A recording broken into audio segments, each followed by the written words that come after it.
Today I'm going to show you how to connect Xero to Zapier step by step so you can start automating your accounting workflows in just a few minutes.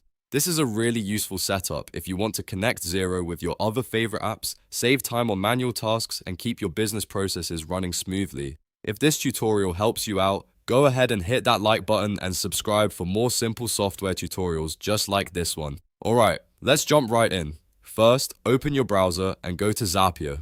Once you're on the Zapier dashboard, look for the App Connections area. This is where Zapier keeps track of all the apps you connect to your account. From here, click on App Connections to manage and create new connections. Next, you want to click on Create Connection. This starts the process of linking a new app to Zapier. After that, you'll see a search bar where you can search for the app you want to connect. In this case, type Xero into the search field. When Xero appears in the results, click on it. Make sure you choose the correct Xero app so you're connecting the right service. After selecting Xero, click Add Connection. This tells Zapier that you want to begin the authorization process for your Xero account. Now Zapier may ask you to log in and connect your account. If that happens, click Connect, then sign in with the email address and password associated with your Xero account. In some cases, you may also need to approve access or complete a verification step. This is completely normal and is required so Zapier can communicate with Xero on your behalf.